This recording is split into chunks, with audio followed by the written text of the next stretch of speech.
Hello everyone, I am Kundan Sinha. और आप लोगों को पता होगा कि आज सुप्रीम कोर्ट का एक फैसला आया है। ये आंध्र प्रदेश का जो एसटी का 100% रिजर्वेशन था, इससे रिलेटेड है।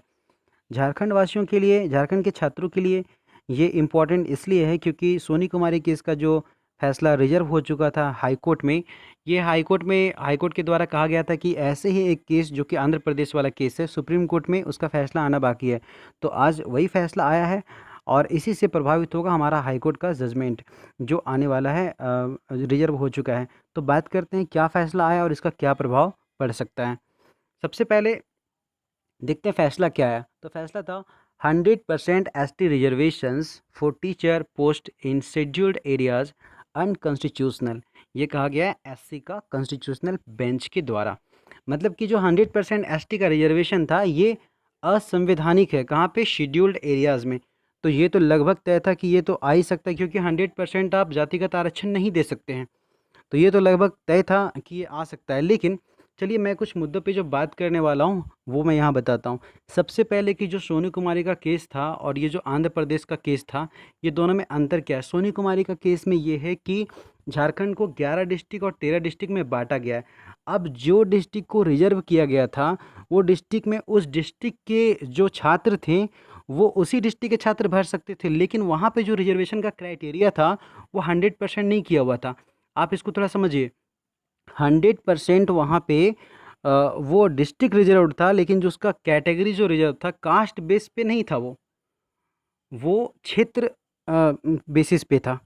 और वहाँ पे कास्ट बेसिस पे था, यानी कि एससी को रिजर्वेशन वहाँ पे नहीं था, ओबीसी को वहाँ पे रिजर्वेशन नहीं था। मैं आंध्र प्रदेश की बात कर रहा हूँ। लेकिन झारखंड में जो झारखंड का डिस्ट्रिक्ट रिजर्व था फुल्ली 100%, वहाँ पे भी जो रिजर्वेशन पॉलिसी को फॉलो किया गया था वो वहाँ पे एसटी को भी मिला था, एससी को भी मिला था, ओबीसी को भी मिला था। तो कहीं ना कहीं थोड़ा केस अलग है।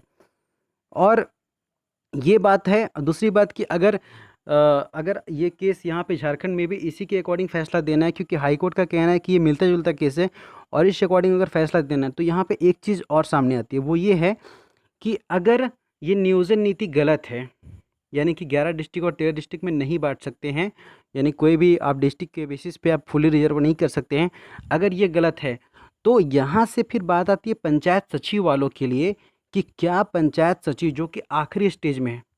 अब यहाँ से थोड़ा समझिएगा बात को, क्योंकि इस फैसला में एक ये बात भी कहा गया है कि जिसका नियुक्ति हो चुका है उसको जस्टिफाइड माना गया, कोई दिक्कत नहीं, उसको हटाया नहीं जाएगा। तो इस तरह से जो 11 और 13 डिस्ट्रिक्ट में जो राजस्व कर्मचारी का नियुक्ति हुआ, वो नियुक्ति में कोई सवाल नहीं उठेगा, क्योंकि उसका नियुक्ति हो चुका है।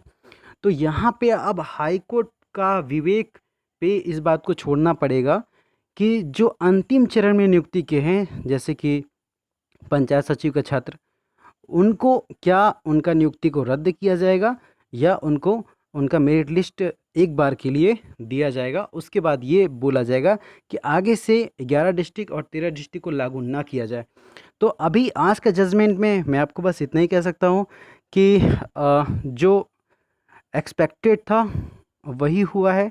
ये पहले से ही आप उम्मीद किए होंगे कि इसको अनकॉन्स्टिट्यूशनल कहा ही जाएगा, क्योंकि आप किसी भी जाति विशेष को 100% रिजर्वेशन नहीं दे सकते हैं। तो आज का जजमेंट में ऐसा कुछ न्यू नहीं था। हाँ, एक चीज़ ज़रूर था कि जो जिसका जिसका भी नियुक्ति हो चुका है उसका नियुक्ति में कोई प्रभाव नहीं पड़ेगा। और और झारखंड में अब हाई कोर्ट का डिसीजन जल्द ही आएगा।